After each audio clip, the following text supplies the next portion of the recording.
Hello everyone, good evening and welcome back to my new blog. तो friends, अभी शाम के 5:30 बजे हैं और हम लोगों के पेपर में गिन के 10 से 11 दिन का टाइम बचा हुआ है। अब इस 10 से 11 दिन में हम लोग क्या कर सकते हैं वो मायने रखता है। पीछे हम लोगों ने क्या किया वो मायने रखता है, लेकिन अगर अच्छा किए होंगे तो अच्छा रिजल्ट होगा, बुरा किए होंगे तो बुरा रिजल्ट होगा। लेकिन अभी जो ये 10 दिन है ना, इसको ये सोच के नहीं गंवाना है कि हमने पीछे क्या पढ़ा क्या छूटा। जो पढ़ा, जितना पढ़ा, अच्छे से उसका रिवीजन करना है, अच्छे से प्रैक्टिस करनी है, ताकि एग्जाम में हम लोग ज्यादा से ज्यादा क्वेश्चन अटेंड कर पाए। तो अब आपकी स्ट्रेटेजी क्या होनी चाहिए, आज की इस वीडियो में हम उस पर डिस्कस करने वाले हैं, क्योंकि बहुत इंपॉर्टेंट होता है अपने एग्जाम के लिए एक एक दिन, एक एक मिनट आप मेंटली कितना प्रिपेयर हैं, मेंटली कितना कॉन्फिडेंट फील कर रहे हैं, ये बहुत मैटर करता है अपने एग्जाम के लिए। और अभी एक शिकायत होगी आप लोगों की कि मैं डेली ब्लॉग नहीं शेयर कर रही हूँ, तो उसके पीछे का रीजन यही है कि बहुत ज्यादा रिवीजन करना है, बहुत ज्यादा प्रैक्टिस करना है, जिसमें टाइम बहुत ही कम मिल पाता है, क्योंकि वीडियो एडिट करने में जो मेरा टाइम जाता है वो टाइम मैं नहीं बचा पा रही हूँ। इस वजह से मैं आप लोगों के साथ डेली वीडियो नहीं शेयर करती हूँ, बट ट्राई करती हूँ कि जितनी वीडियो शूट हो पा रही है, जितनी वीडियो एडिट हो पा रही है, वो आप लोगों तक जरूर पहुंचे। तो चलिए वीडियो को आगे कंटिन्यू करते हैं। तो फ्रेंड्स, 10 दिन का टाइम बचा हुआ है और ये टेंशन दिमाग में इतनी ज्यादा हलचल, इतनी ज्यादा कोलाहल उत्पन्न कर रही है कि अभी हमको ठंड में भी ऐसे लग रहा है कि जेठ की दोपहरी वाली फीलिंग्स आती है। इस वजह से मैं अभी थोड़ा सा पानी गर्म कर लेती हूँ, क्योंकि ठंडा पानी पी लूंगी तो फ्रिज की तरह जम भी जाऊंगी वहीं पे। तो इसी वजह से सुबह शाम दोपहर चाय बनाना है, पानी गर्म करना है, खाने बनाने हैं, बहुत सारा काम होता है। यकीन मानिए, आप लोग अकेले रहने के बाद भी बहुत काम हो जाता है हम लोगों के लिए। तो अभी हम पानी गर्म करके थोड़ा सा बोतल में भर लेंगे और थोड़ा सा पानी पी भी लेंगे, क्योंकि शाम का टाइम है और मुझे चाय पीने की बहुत ज़्यादा इच्छा हो रही थी, लेकिन चाय नहीं पी रहे हैं क्योंकि थोड़ी देर बाद डिहाइड्रेशन जैसी कंडीशन हो जाती है। तो इसी वजह से चाय से अभी बचने का ट्राई कर रहे हैं, क्योंकि ठंड में बहुत ज़्यादा चाय पी लिया है हमने। और अभी ठंड थोड़ा सा कम हो गई है पहले से, लेकिन मेरे हेल्थ के लिए ये भी प्रॉब्लम क्रिएट करती है। और कल वाली जो वीडियो, कल यानी कि जस्ट लास्ट वाली वीडियो जो हमने शेयर किया था, उसमें एक भाई ने कमेंट किया कि क्या हर साल आपको सूजन हो जाता है चेहरे में। तो नहीं, वो चेहरे में सूजन ठंड की वजह से नहीं हुई है। ठंड मुझे लग गई थी, जिसकी वजह से मुझे बहुत ज़्यादा बॉडी पेन हुआ था। और जब बहुत ज़्यादा पेन होता है तो कान के पीछे गिल्टी हो जाती है और सूजन आ जाता है। उस वीडियो में भी मैंने क्लियर किया। और मुझे एलर्जिकल प्रॉब्लम जो है वो बहुत पुराना नहीं है, 3 सालों से है, यानी कि जब से मैं यहाँ शिफ्ट हुई हूँ तभी से ये प्रॉब्लम हुई है। हो सकता है कि जब मैं जगह बदलूंगी तब सही हो जाए, और सही हो जाए तो अच्छी बात है। और एक बात और बता दूं कि पहले साल मुझे बहुत ज़्यादा दिक्कत थी, दूसरे साल उससे कम, और इस साल बहुत कम है, लेकिन ठंड लग गई थी। अनफॉर्चुनेटली नुकसान कर दी, तो क्या ही कर सकते हैं उसमें। तो अभी हम आ गए हैं स्टडी करने के लिए, और अभी ज़्यादातर स्टडी हमारी बेड पे ही होती है, क्योंकि अपने आप को ठंड से बचा के रखना बहुत इंपॉर्टेंट है। ज़िंदगी में कभी इतना पेन नहीं हुआ था ठंडी के टाइम में, फीवर में, जितना इस टाइम मुझे पेन हुआ है। तो इस बार की ठंडी ने भाई सबक सिखा दिया है कि आपको ठंड में कैसे बच के रहना है। ऑलरेडी मैं बहुत ज़्यादा ठंड से भागती हूँ, लेकिन फिर भी ठंड लग गई थी और बहुत ज़्यादा मैं परेशान थी। तो अभी मैं हिस्ट्री के क्वेश्चन सॉल्व कर रही हूँ। आप लोग भी देखिए, सोचते होंगे कि कितने टाइम हिस्ट्री के क्वेश्चन लगाती हैं। तो हमें अब उस सब्जेक्ट को सिलेक्ट करना है जहां से नंबर ऑफ क्वेश्चन सबसे ज्यादा पूछे जाते हैं। मैंने स्टार्टिंग में ही बोला कि अब हम लोगों को सिलेक्टेड टॉपिक पे फोकस करना है, सिलेक्टेड सब्जेक्ट पे फोकस करना है। अब सब कुछ नहीं पढ़ा जा सकता है, तो जो हमने पहले से पढ़ा है उसमें भी अब हमें ये ढूंढना है कि किस एरिया से ज्यादातर क्वेश्चन बनने के चांसेस रहते हैं। तो जितना टाइम मुझे मिल पा रहा है, मल्टीपल टाइम्स मैं ट्राई कर रही हूँ कि क्वेश्चन का रिवीजन कर लूँ, उसके जो भी एक्सप्लेनेशन है वो पढ़ लूँ, और खास करके वो क्वेश्चन जिसपे मैं ट्रिक लगा के पहले से छोड़ी हुई हूँ। तो बस ट्राई कर रही हूँ अपना बेस्ट देने की। आप लोग भी अपना बेस्ट दो, क्योंकि कंपटीशन तो बहुत टफ है। 10 लाख फॉर्म पड़े हैं और 10 लाख में 300 सीट है। आप समझ सकते हो फाइट किस लेवल की है। और इम्पॉर्टेंट ये है कि आपको ये तो ध्यान में रखना है कि 10 लाख फॉर्म पड़े हैं, लेकिन 10 लाख की भीड़ देख के आपको डरना बिल्कुल भी नहीं है। यानी कि अपने आप पे विश्वास रखना है, अपनी मेहनत पे विश्वास रखना है। जस्ट अभी पीसीएस का रिजल्ट आया है और टाइम नहीं है, इस वजह से बहुत सारे लोगों के इंटरव्यू में नहीं देख पाई हूँ, लेकिन मैं जैसे ही पेपर हमारा होता है इंटरव्यू में एक बार जरूर देखूंगी।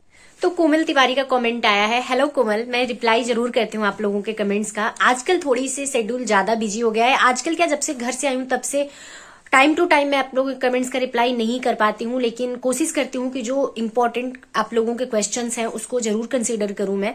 तो कोमल, आपने पूछा है कि अगली वैकेंसी कब तक आएगी। तो अगली वैकेंसी ये रेगुलर नहीं आती है, आप सोचें कि पर ईयर आती है। जैसे 2023 में आ गई तो 2024 में कोई वैकेंसी आपको आरओ यूपीपीएससी से नहीं देखने को मिलेगी। हाई कोर्ट की वैकेंसी आने वाली है, वो आ सकती है, लेकिन अगर आप यूपीपीएससी की वैकेंसी की बात कर रही हैं तो 2024 में नहीं, 2025 में आपको देखने को मिलेगा, 2025 के मिड में या एंड में।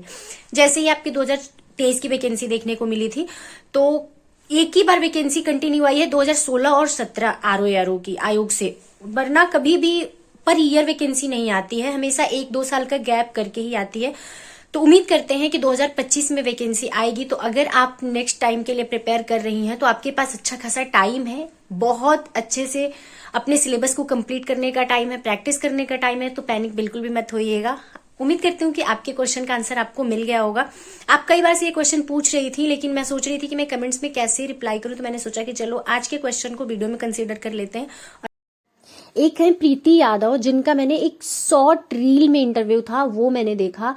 और मैं यही कहूंगी ना कि ऐसे लोग हम लोगों के लिए एग्जाम्पल है, ऐसे लोग हम लोगों के लिए मोटिवेशन है कि उनको देख के अपने अंदर एक जुनून आता है कि हम भी कर सकते हैं, हम भी जैसी पृष्ठभूमि से हैं, अगर ऐसी पृष्ठभूमि के बच्चे सेलेक्ट होके जाते हैं, समझ लीजिए आप बहुत कुछ कर सकते हैं। बस मैं फैमिली से रिक्वेस्ट करना चाहती हूँ, ये वीडियो अगर कोई फैमिली देख रही है तो प्लीज आप अपने घर के बच्चों को सपोर्ट करिए। हो सकता है एक बार में रिजल्ट ना बने, दो बार में रिजल्ट ना बने, लेकिन अगर मेहनत कर रहा है बच्चा तो रिजल्ट जरूर बनेगा। प्रीति यादव का आप अगर देखेंगे इंटरव्यू तो उसमें वो बता रही हैं कि ये 5वां अटेम्प्ट था उनका, 4 बार में उनका प्री भी नहीं क्लियर हुआ और 5वें बार में उनका प्री, मेंस और इंटरव्यू सब क्लियर हुआ। और वो 2014 का ग्रेजुएशन अपना कंप्लीट कर रखी हैं। तो ये जो लोग कहते हैं कि फ्रेशर बच्चों का सिर्फ सिलेक्शन होता है, ये एक गलत धारणा है। आप मेहनत करते हो तो आपका सिलेक्शन होता है।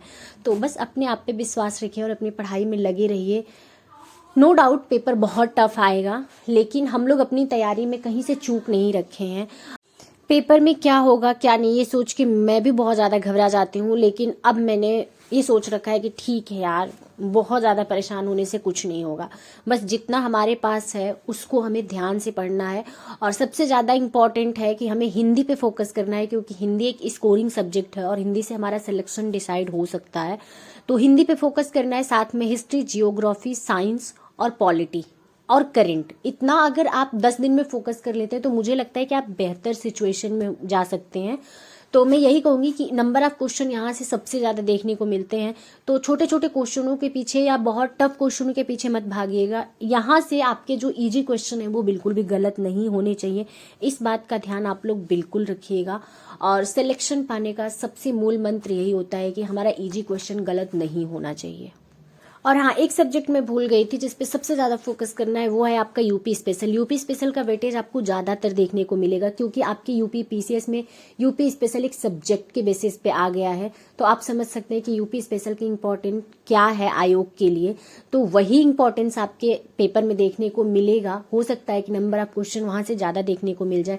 तो यूपी के जितने जीएस हैं वो आप बहुत अच्छे से कंप्लीट कर लीजिएगा, वहाँ से नहीं चूकना है आपको, क्योंकि यूपी से कोई क्वेश्चन गलत नहीं होना चाहिए। यूपी स्पेशल हो, बिहार स्पेशल हो, आयोग इसीलिए अपने यहाँ का स्पेशल क्वेश्चन रखता है ताकि हमारे यहाँ के बच्चों को प्रायोरिटी मिल सके। तो अब आपका काम है पढ़ना, उसे तैयार करना और उन बच्चों से लीड लेना जो बाहर की जगह से हैं, जो बाहर के एग्जाम की प्रिपरेशन करते हैं, वो अचानक आते हैं आयोग के एग्जाम की तैयारी करने। तो कम से कम उन बच्चों से आप लीड ले पाएं, उसके लिए ये सब्जेक्ट, ये स्ट्रैटेजी आयोग की होती है। तो उस चीज़ को आप लोग पकड़ के जकड़ के रखिएगा और अच्छे से पढ़ाई करिएगा। तो नेक्स्ट वीडियो में मैं आप लोगों के साथ शेयर करने वाला हूँ कि जो मेरा 5 महीने का करंट अफेयर्स बचा है वो मैं कैसे प्रिपेयर कर रही हूँ, क्योंकि ये वीडियो काफ़ी लंबी हो जाएगी। इसीलिए इसमें बेसिकली हमने बात किया कि हमें नंबर ऑफ क्वेश्चन कहाँ से देखने को ज़्यादा मिल सकते हैं और किस सब्जेक्ट पे हमें सबसे ज़्यादा ये लास्ट के 10 दिनों का ध्यान देना है। तो अभी मैं भी हिंदी पढ़ रही हूँ। हिंदी ने तो मुझे रट्टू तोता बना रखा है, क्योंकि हिंदी में इतनी चीज़ें याद करनी पड़ रही है, इतनी चीज़ें याद करनी पड़ रही है कि याद करना मुझे बिल्कुल भी नहीं पसंद है। लेकिन भाई नौकरी पानी है ना, नौकरी का सवाल है तो याद तो करना ही पड़ेगा। तो फ्रेंड्स, इस वीडियो को हम यहीं पे एंड करते हैं। आप लोगों से मिलेंगे नेक्स्ट वीडियो में। कुछ हालत ठंडी ने बिगाड़ रखी है और कुछ हालत अपनी एग्जाम ने, क्योंकि एग्जाम जब सर पे आता है तो वो टेंशन चेहरे पे दिखती है। और अगर आप एक सीरियस एस्पिरेंट हैं, अगर आप अपने गोल को सीरियसली ले रहे हैं तो टेंशन दिखना स्वाभाविक है। अगर टेंशन नहीं है मतलब आप अपने गोल के प्रति सकारात्मक सोच नहीं रखते हैं, बस ऐਵੇਂ हो जाएगा तो हो जाएगा, नहीं होगा तो नहीं होगा, वो एटीट्यूड लेके नहीं चलना है, डर रहता है मन में। तो ऑल द बेस्ट आप सभी को, आप पढ़ाई करते रहिए। मिलेंगे नेक्स्ट वीडियो में, तब तक के लिए बाय बाय। वीडियो पसंद आई हो तो लाइक जरूर कर दीजिएगा, और चैनल पे अगर आप नए हैं तो चैनल को सब्सक्राइब करके बेल आइकन प्रेस कर दीजिएगा, जिससे मेरी आने वाली वीडियो का नोटिफिकेशन आप सभी को मिल सके। तो चलिए मिलते हैं नेक्स्ट वीडियो में, तब तक के लिए बाय बाय।